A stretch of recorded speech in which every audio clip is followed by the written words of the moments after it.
All right, welcome everybody to this week's edition of the Business Owners Mastermind Call. My name is John Pyron, the business doctor. I'm your host. A lot of you are going to be listening to this recording, and this is one of my favorite topics, and can't get started without introducing my co-host, Mr. Alan Reeves. Alan, you want to unmute yourself and tell everybody who you are, and we'll get cracking. Good afternoon, everyone. My name is Alan Reeves. I am the founder of Mouse Calls Technology Solutions, as well as Identity Protection and Servicing, which has created the brands Shield IQ and Prevarious.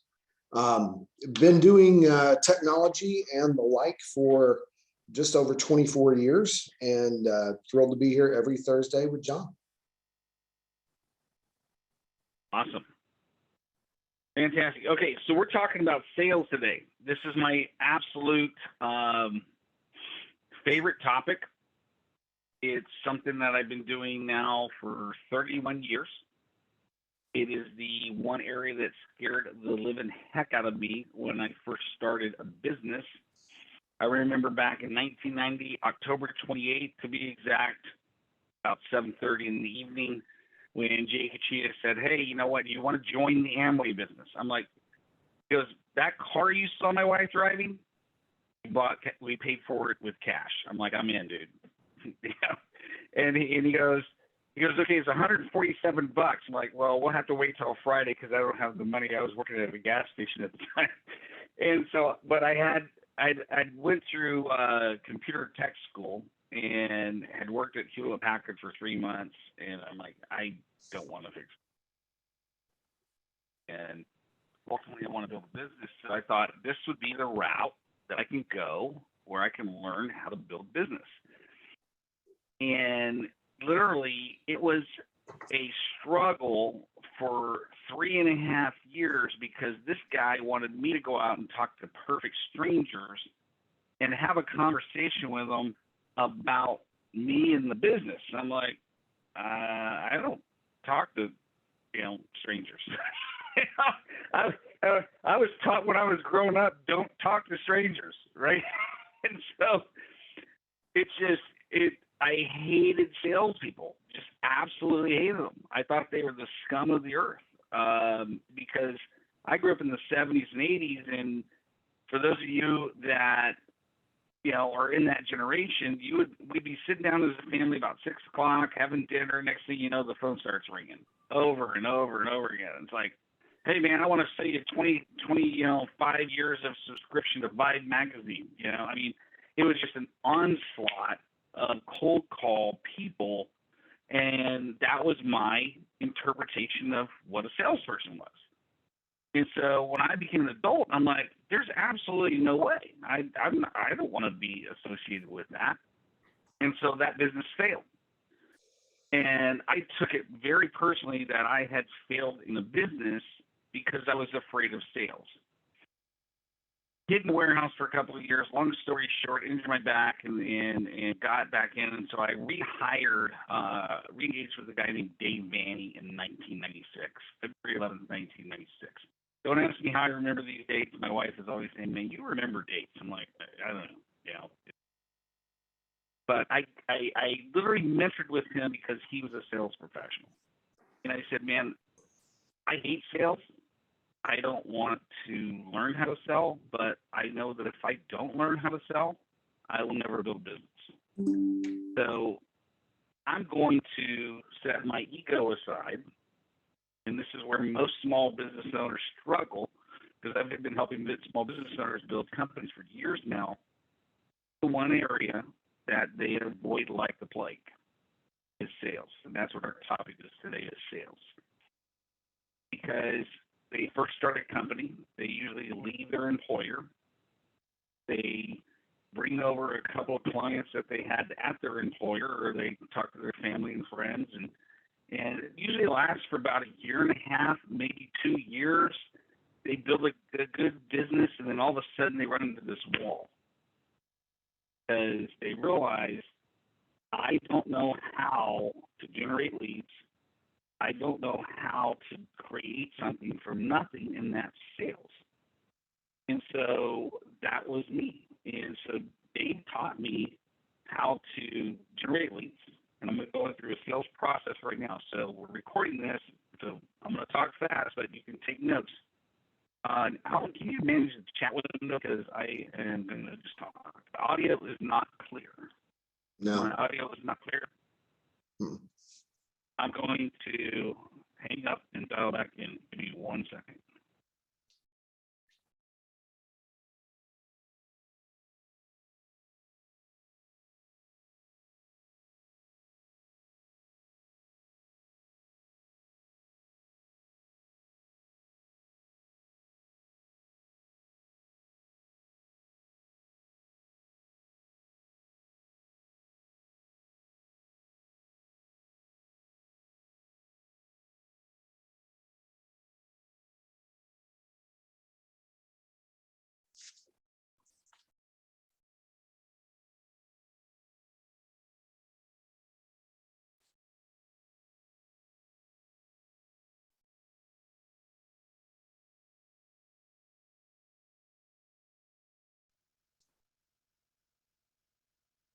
All right, how is that? Much better. Better? Okay. So, long story short is, I ended up learning how to sell, and that allowed me the ability to go out and literally create, business after business. Got a sales job and came into the company when they were 500 grand and grew their revenues to $4.5–5 million a year in revenue, just because I fell in love with sales. And sales really at the pure core of it is having a conversation with somebody, asking them a ton of questions. Okay? And this is one of the biggest secrets. This is going to be that one golden nugget I'm going to drop here, is asking a lot of questions about the person and their needs and what they want, what they're looking for, and really having a clear understanding of what they're looking for, and then guiding them down a path to help them make a decision. And the understanding is emotions get involved when money comes to the table. Everybody loves to dream. They love to have a conversation, and I want this car, I want that car, I want this house, I want to go on this vacation, and it's great to ask a bunch of questions, but when it comes down to the money part, that's when most people will put the brakes really quick and go, and unless you have the skill to help them get over that hump, that's a skill.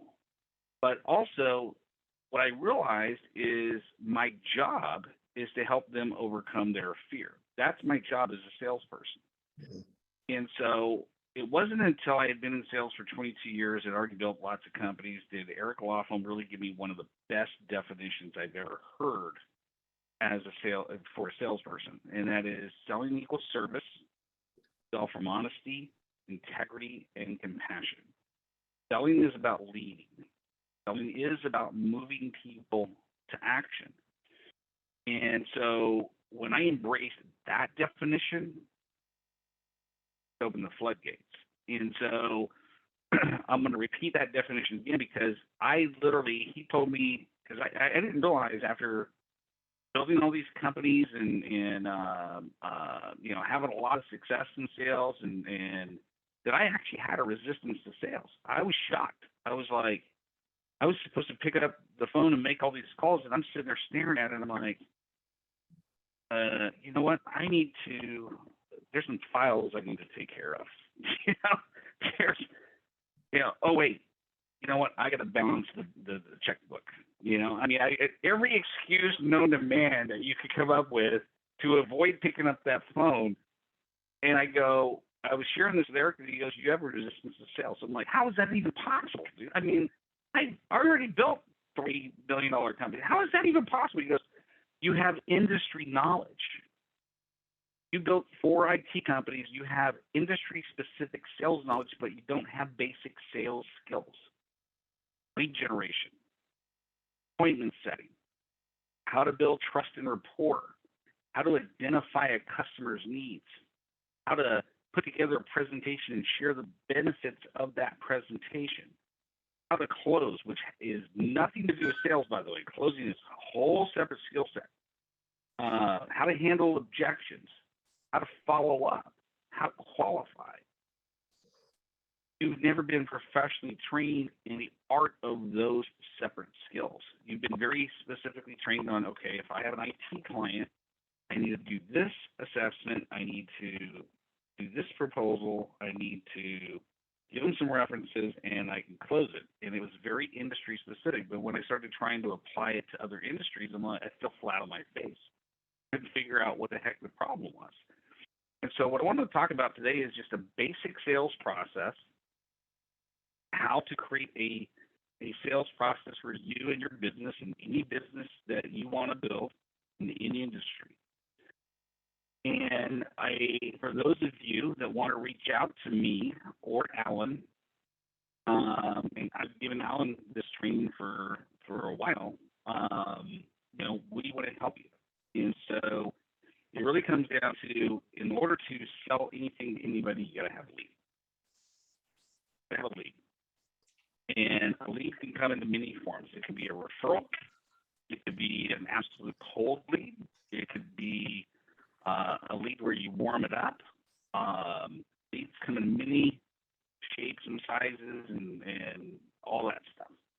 But you can go to Information USA and go, okay, I'm looking for all the IT companies in the country. You can get their name, their company name, the president's name, the phone number, the email address, how many employees they have. And that's a cold list. And literally, you can pick up the phone and start calling these people. And I've been in situations where I had to make 250, 300, 400 cold calls every single week.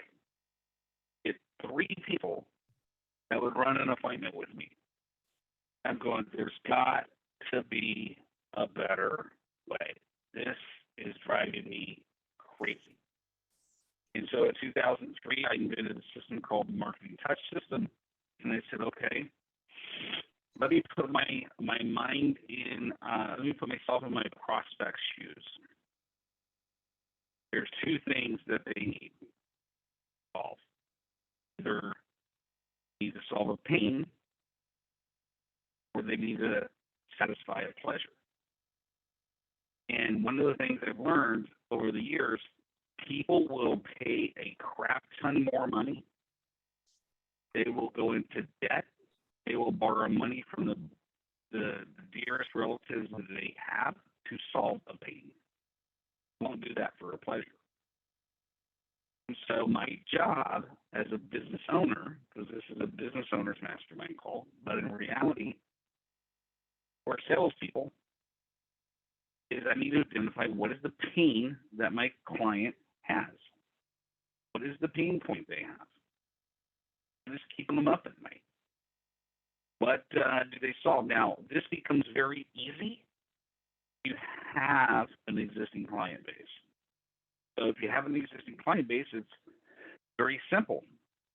If you really want to create a rock solid script, reach out to your existing clients.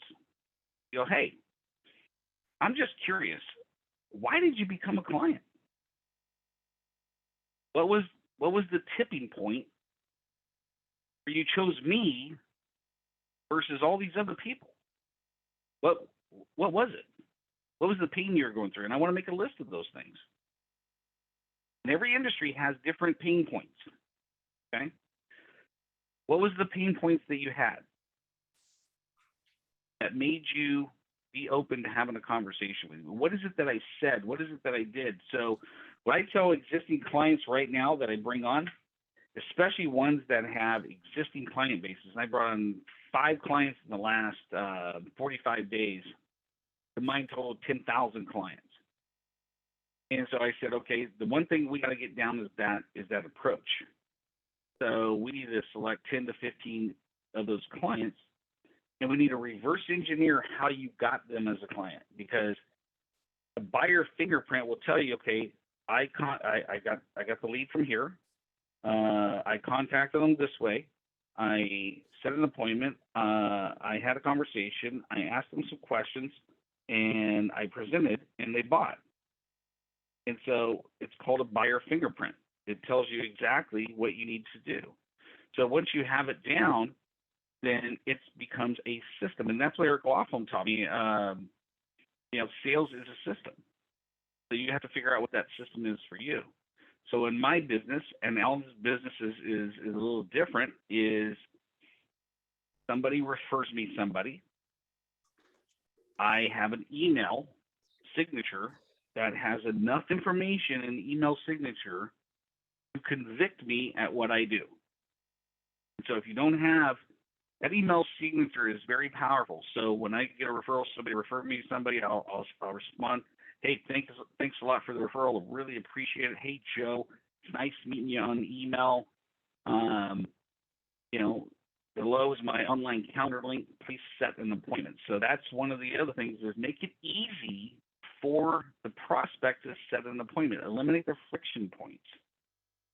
Then there's enough information in the email. They're going to go check out the YouTube. They're going to go check out the testimonial. They're going to check out all this stuff before I get them on a 10-minute phone call. Now, why do I say a 10-minute phone call? So a basic sales process is lead generation, setting appointments.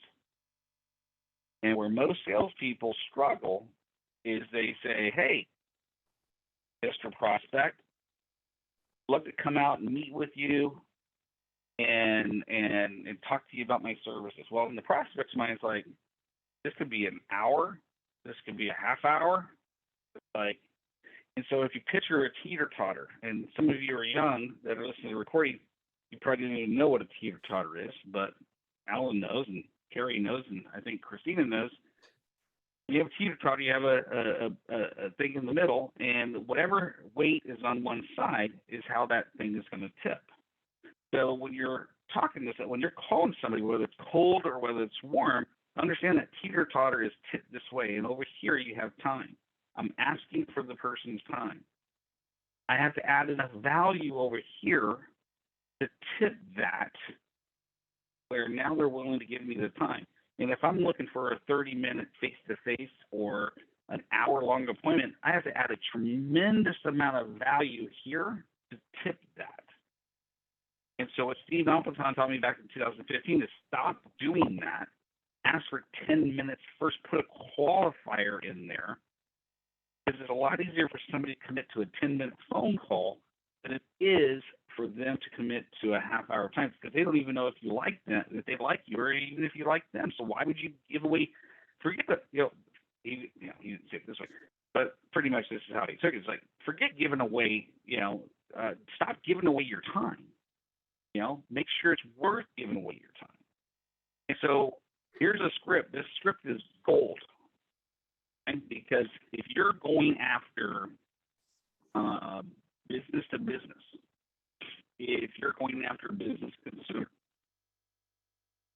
the number one strategy and the number one way to get an appointment with somebody is to help them realize that you're going to help them, that you want to help them. Now, only do this strategy if you really want to help them.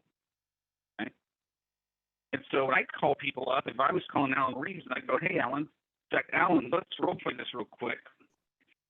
And let's just say that you were referred to me by Cheryl. Let's just say Cheryl referred me to you. Let's see, Cheryl owned a whole other company, and Cheryl said, hey, you know what? I think Alan would be a great client for you. Give him a call.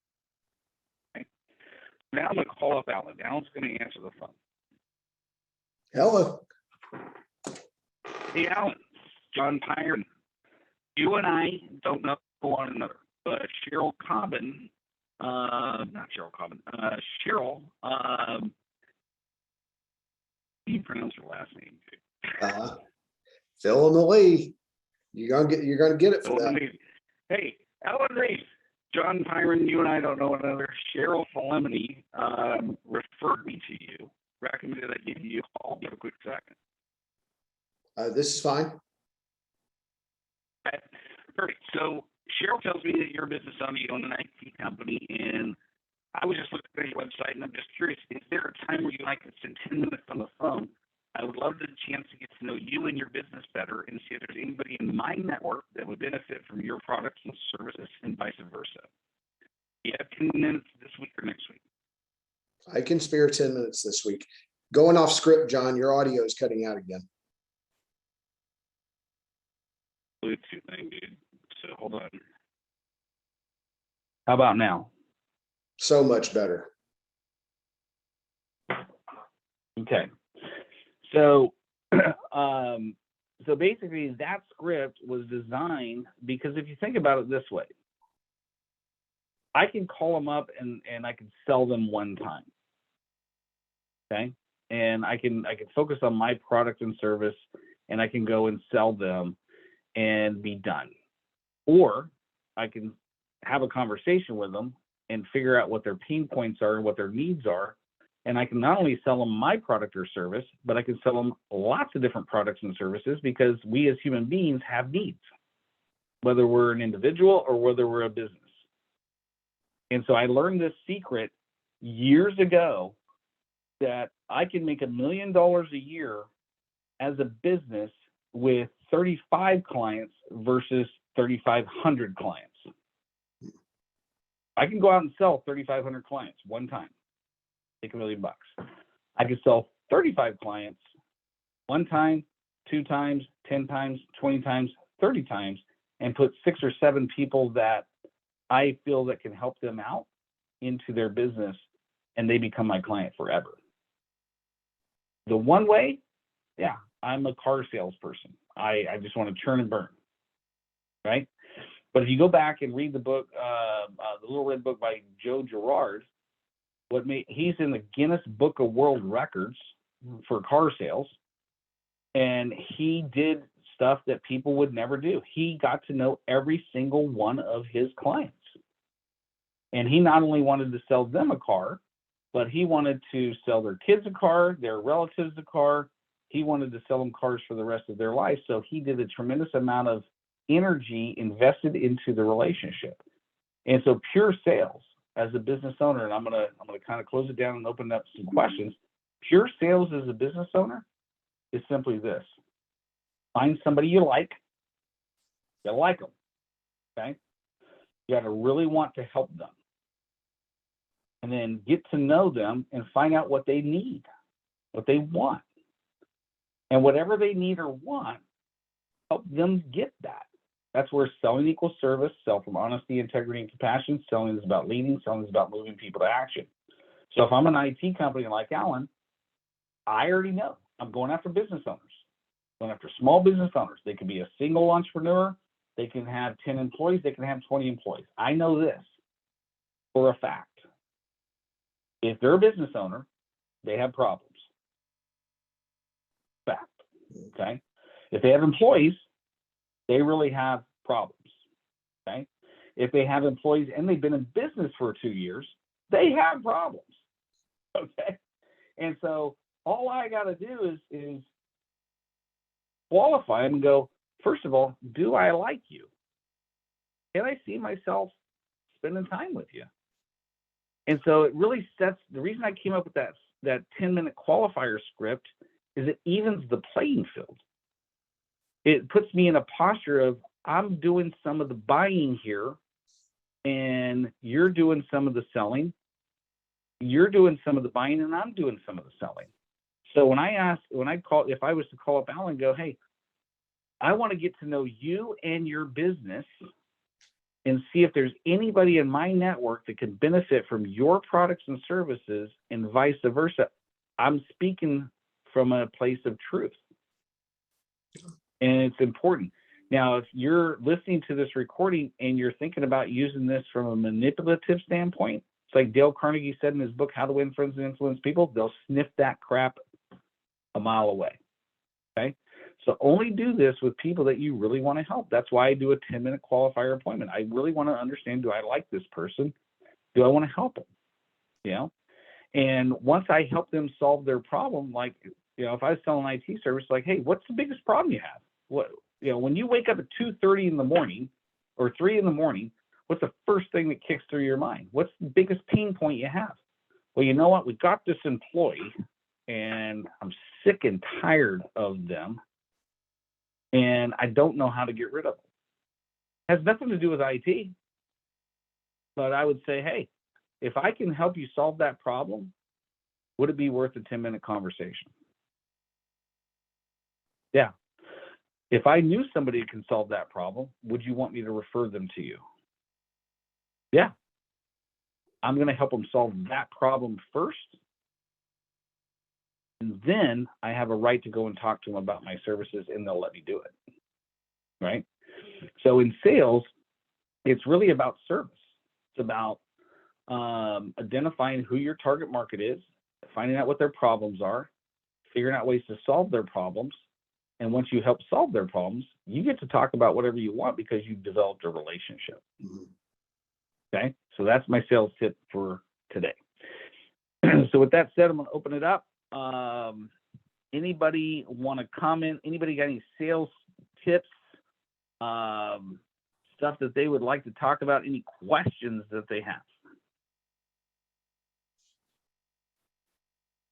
Yeah, I have a tip. And here's the one thing when I talk to salespeople, John, is that when they go to that next call or after they've set a second appointment, so often in our mind, we know what that second appointment's about and we go right for it. Instead of taking them from that first appointment and getting them back to where they were when they made the decision to make that second appointment with us, we need to catch them back up to where they were and then get them back in the room with us.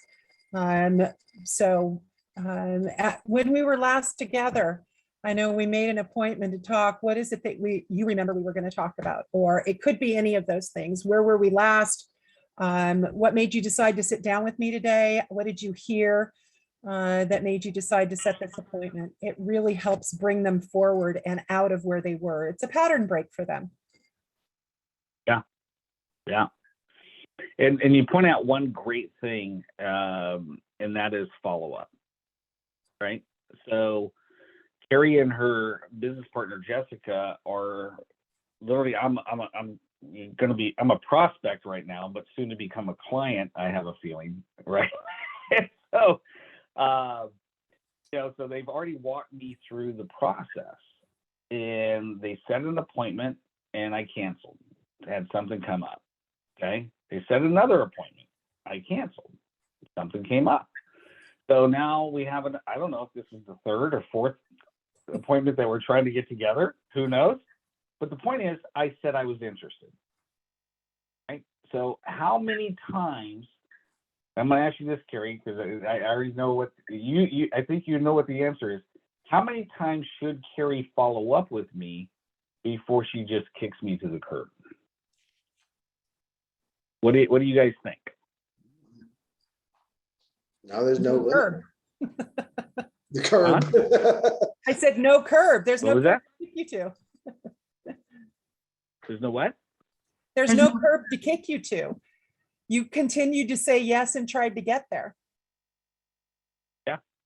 You follow up until they buy or die. Right?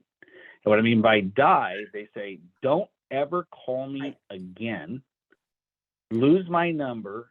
If you call me, I'm going to get in my car and come over and do some harm to you, right? Until somebody tells me that, I'm going to follow up, man. You told me you were interested. Am I going to wait for you? No. If you go to my YouTube channel and you look at the two oldest videos, it's a result of following up with this guy 46 times over 14 months to get a speaking engagement where I was referred to the guy. I literally was like, hey, John's a great speaker. You should have him come in. I'm like, oh, okay, great. Hey, Mike, John Curran referred me. I'm a great speaker. I understand you have a sales meeting every week. I'd love to come in and be a guest speaker. He's like, sure, send me some information. I'm like, rookie mistake at the time. I should have said, well, hey, instead of sending information, why don't I stop by your office and we'll meet face to face? That's what I should have said, But instead, like, sure, here's some information. Went into follow-up hell, Followed up, no return call. Text message, no call. Just stalked him on social media, no return call. 14 months. And I finally step back and I go, what does this guy need? Well, he's probably had a lot of speakers come in, probably been a lot of bad speakers, made him look like a jerk, embarrassed him. Oh, wait, I don't have any videos out there on YouTube of me speaking. So I created my very first 2 YouTube videos, had no idea what I was doing. I had to take my laptop. I didn't realize you can buy a tripod with a webcam. Didn't know that at the time. I mean, Alan should have told me that, but this is back before I met Alan. So I'm stacking books to get my laptop camera to the height right here, right? You know? And I'm like, oh, wait, I don't know how to edit video. So I had to recut each one of those videos 12 and 13 times where there was no editing, you know, because I didn't know how to edit. And then I put it up on YouTube, and I'm like, he's not going to just click on a link. It has to be a YouTube link that's recognizable because it could be a virus. You never know, right? Send it to him. 2 hours later, he says, hey, when can you come in and speak? I'm like, shit, it works. So here's the deal. It's like, you follow up until if you honestly believe you can help them, you know, they stay in your database forever. Another tip is never, ever, ever, ever, ever, never, ever delete somebody from your database, ever. Once you have them in the database, just put them in a different group. When you get ready to sell your business or retire, your database becomes one of the most valuable assets that you can sell because you nurtured it. Okay. Who else? Anybody else have any questions about sales? Any tips that they have figured out about sales? Christina, you're brand new in business. Any questions about sales at all?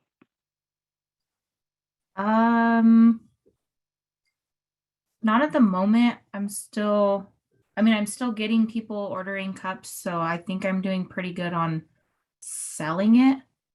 How are you going about that? I'm curious. I don't want to open a Pandora's box, but what challenges have you had, or what have you found that is a limiting factor in getting more out there? I honestly do not know how to do a website. So I think that's the challenging part.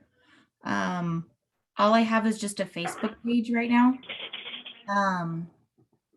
And how I actually got my name out there is I actually make my own cup. And I brought it to work with me. So I've mainly been selling cups to the people that I work with. And so pretty much my cups are scattered. I work at Home Depot, so my cups are scattered all throughout through the store. And everyone sees them and they mention that I make cups, and they always come to me like on my break or on lunch asking me if I could make them a cup. And I just get the details that they want. I write it down and I just keep in contact with them. Let them know like when I start the cup, when I should have it finished, that kind of stuff. So I would imagine that at Home Depot, both the employees and customers, when they see these things lying around, there's a lot of, that creates a lot of organic word of mouth. Like, where do I get one of those?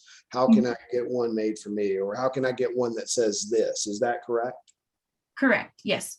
Okay. And I also posted on Facebook. I've sold to friends on Facebook. I've sold to just my personal friends outside of work. And my friend's boss actually wants me to make her a cup of her son's workout. He owns a gym, and she wanted me to make a cup with his logo on it. So I think that'll kind of be a step into maybe getting like a business deal with him, where I can make cups for his business and sell them inside his gym. Okay. I have some quick ideas, if you're open to them, about how to spread your business a little bit further. Right now, you probably don't want or need the hassle of building an e-commerce site, because you would have to inventory or list every single cup that you put together in that website. To gain better exposure, have you looked into opening an Etsy store? Have you checked that out? I actually have not. Okay. ETSY.com. That is where artisans of all kinds can sell their wares. Yes, Etsy takes a little cut, but what you can do is pull a John Pirate and mark your item up to cover that difference that Etsy takes, make somebody else pay for it. So with that, all of a sudden, you've got an e-commerce presence that you're not out of pocket for. Then what you do is this Facebook page that you have, you start putting items from your Etsy store up on the Facebook page. So now people can go, oh, this is cool. And when they click into the link, they're not seeing just a picture of a cup. They're directed to your entire store where they can see other things that you've done that are for sale. Now, a really phenomenal example of this, I follow a lot of business accounts on Twitter, and I mean business innovation accounts. And there is a guy who's done something very remarkable, and I started hearing about him during the pandemic. But there's a guy in Michigan, rural Michigan, in the middle of nowhere. He lost his job when COVID broke out, right? And he had a little bit of money saved up, and he decided to roll the dice and do this thing. He needed a brand. Okay, you're making tumblers. He wanted to make candles. And he's like, how do I get my name out there? Well, number one, I need to have a name that everybody can very easily remember. Okay. So he named his company That Gay Guy Candle Company. That's what he named it. And then he approached some organizations that align with his politics. And he said, hey, I'd like to donate 5% of my profits to you guys in exchange for promotion. And they're like, okay, bring it on. So they started getting his name out there. And now he's in a position. I looked this up while we were on the call. Let me see if I still have this. Yeah, I don't know if you can see this. He posted this on Facebook a couple of days ago. That is his orders going out on that one day. And his biggest challenge right now is finding people that he can educate up really quickly to more or less create these things by hand. And eventually he will get to the point where he's got it down more assembly line. Another great company for you to look at to emulate is one called ZUM Soaps, Z-U-M. That was founded in 1996 by a woman. I think her name was Emily, and I'm forgetting her last name. I hope I have that right. But she started making handmade soaps out of her kitchen. And just a few years ago, she sold that company for $40 million. Oh, wow. Now, this was, I think it was about 5 years ago, she sold it for $40 million. And her soaps are in supermarkets. They're in all kinds of places. And her signature piece, the reason that the soaps caught on so much is because she used so much essential oil in them that you could not miss them. If you walk down the aisle where the soaps are, you might walk by the Ivory and the Irish Spring and all that. But when you get to the ZUM, you can't help it. Like, what is that? That smells really good. Mm-hmm. And she did a lot of organic growth. And I don't remember that she wasn't bought by Colgate Palmolive or anybody that big, but somebody fairly big. And she did all that out of a small warehouse in Kansas City. That she was not backed by Wall Street financiers or anything like that. So there are some steps that you can take to get this out there in an organic way, in such that ideally that demand will grow and grow and grow. You know, you've got an American flag behind you. Maybe reach out to and I don't know who's in your area, but maybe the Daughters of the American Revolution, or maybe the Fraternal Order of Police, or maybe something like that, and say, look, you know, for the month of April, I'm going to donate 5% of my profits, not revenue, but profits, to your organization if you will help me promote these on social media. And if you have an Etsy store, all they've got to do is throw some links up, and you create a couple of tumblers that are custom made, like I'm the wife of a cop. Mhm. You know, get that out there, and you'll have more than you can handle before you know it. Seriously. And in the with the tools we have in the modern era, you've got this. All you have to do is strategize, and it's not rocket science. I'm talking about you can make a one-page plan with 5 action items, and by June, if you play this right, this could be your full-time thing. Okay. I'll start looking into that. Go for it. Good. All the luck in the world. All the luck in the world. Thank you. Nicely done. Thank you. Carrie, what kind of tips do you have for Christina? I think the most important thing is to try, there are several avenues for you, the free advertising. I mean, look at the social media opportunities right now are really huge, right? So being on some of those others besides Facebook, everybody else is in so many other places. I mean, I have friends that are doing health products on TikTok, and they're making a lot of money. But that's because they're doing it again and again and just showing it off, talking about it. Here's another person with me. This is what happened for them, whatever. There's so much free out there that makes it really worthwhile. And if you are looking at a company or a place to do as many as you say, I think, and this isn't sales, this goes back to what's your capacity. I mean, we have to make you working at 80% capacity because you don't want to be working at 100. If you're working at 100% capacity, you have nowhere to grow. So that's also a piece for you to take a peek at. Okay.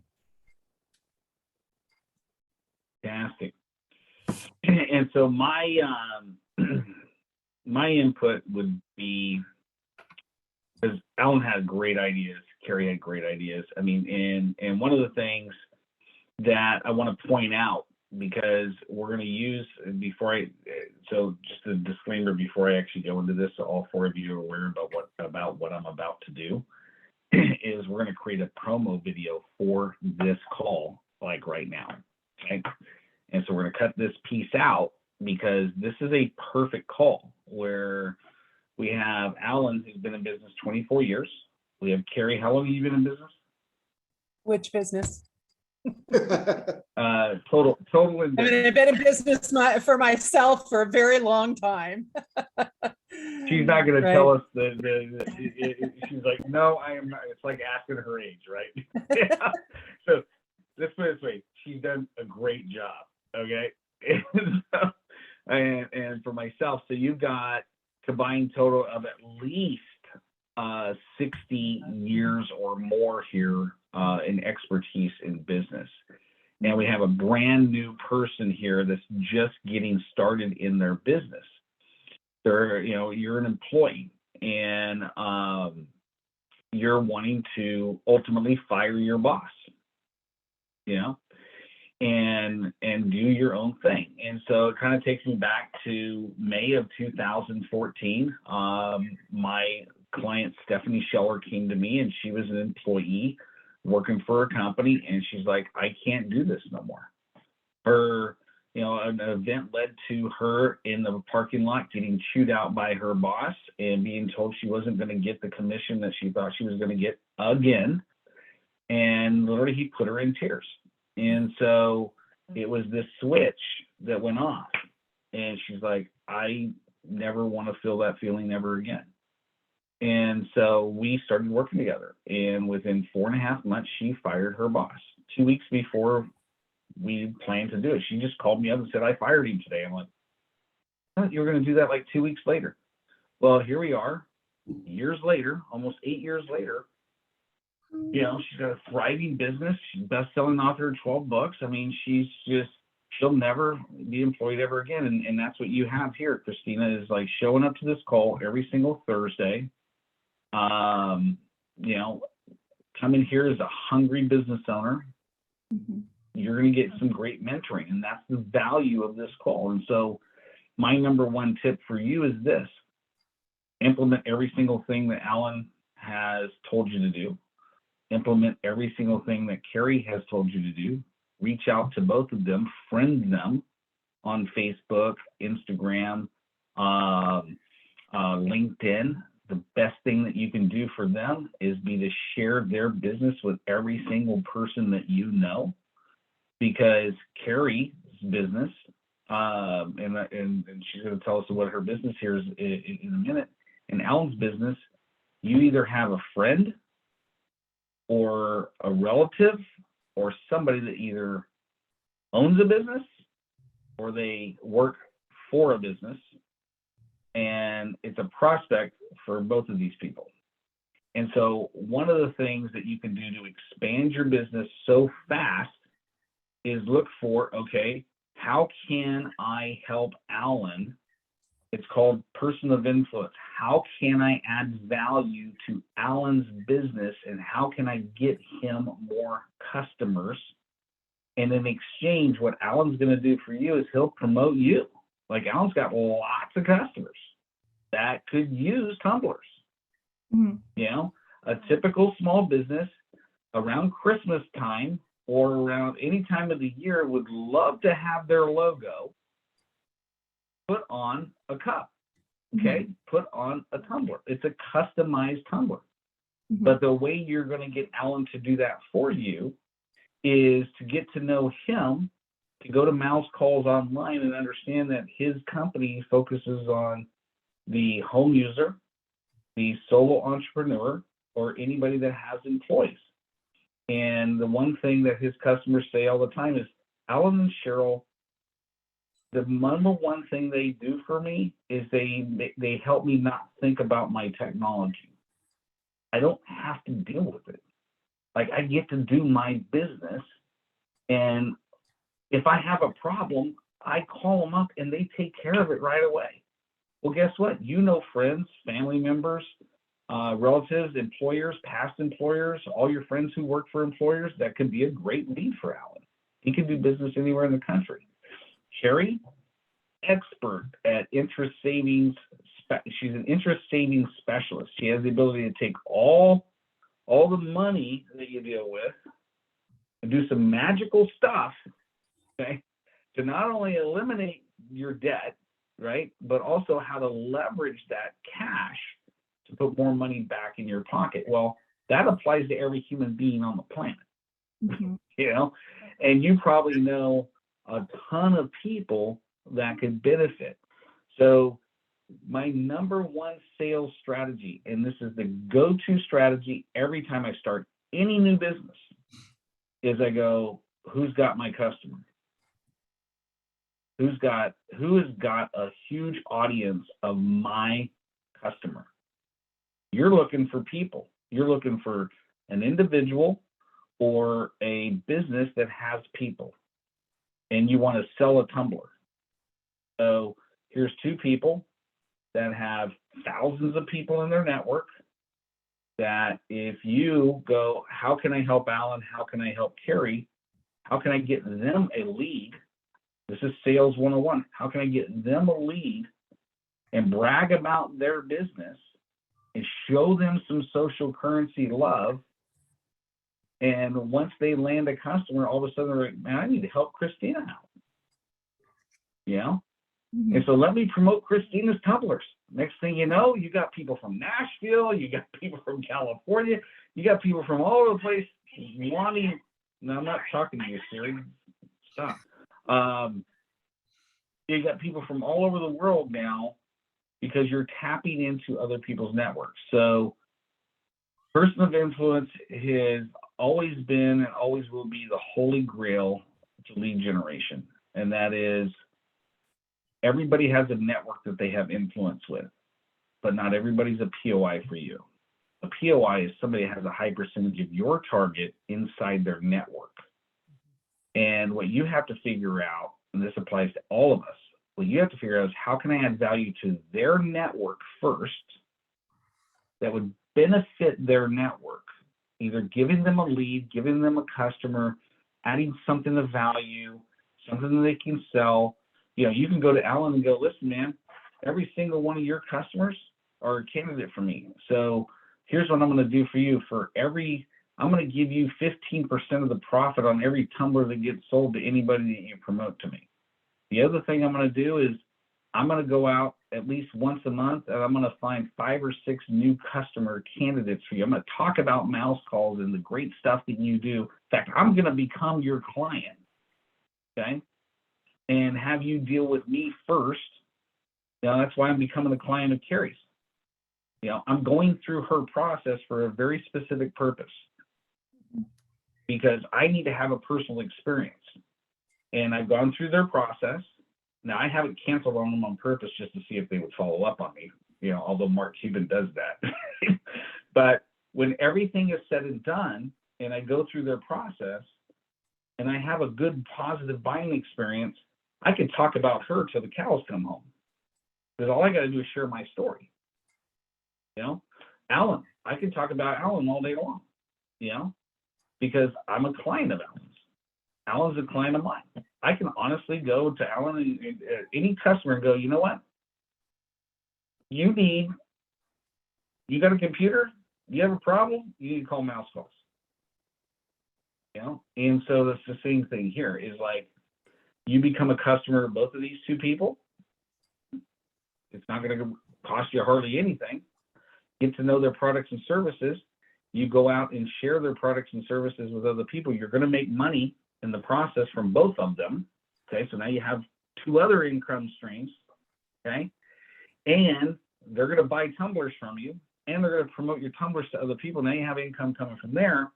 And so what Alan said is 100% true. If you want to fire your boss by June, definitely doable. And Christina, to add on to that, I've been kind of noodling over this a little bit more. Absolutely pursue everything that John just said. And I'm happy to help in whatever capacity I can. The more I think about it, the more I think you should go ahead and make a list of those local nonprofits and also your statewide nonprofits. And I would start with the small ones. Again, Fraternal Order Police and all that. Create a program for your brand, whatever your brand name is. And I would call it Our Cups Runneth Over. And basically say, this is our nonprofit initiative. This is what we do for nonprofits. If you can do a couple that are local, like if you do your local FOP and you sell some cups, and at the end of the day, they get $100, $200 out of it. You know what? That's some major donut money, frankly. And they will not forget that. Those small organizations that you take care of will be your big evangelists. After that, then you pick somebody a little bit bigger. And by the late summer or fall, you contact your statewide Special Olympics, you contact Make-A-Wish, and you say, basically, I want to do this program with you. Is this something you would be open to? Because all of a sudden you take a look and you look at these Facebook pages, they might have 25, 50,000 followers. And if they're putting your product in your Etsy store out there once or twice a month, your world changes. And again, that's something you can do that's a very simple strategy. And in addition to everything John just said, but you can let those people do the promotion for you, because now you've given them skin in the game. Okay. Yeah. And so to kind of wrap it up, go ahead. I was just going to ask, are you taking advantage of the calendar? Mother's Day coming up, those kind of things? Actually, I have not done that. It's a reminder that, that's when people are buying gifts. And if it's just a little bit different or a little bit special, or maybe it's specialized as you're doing some personalized, the calendar is always a great way to be promoting. Okay.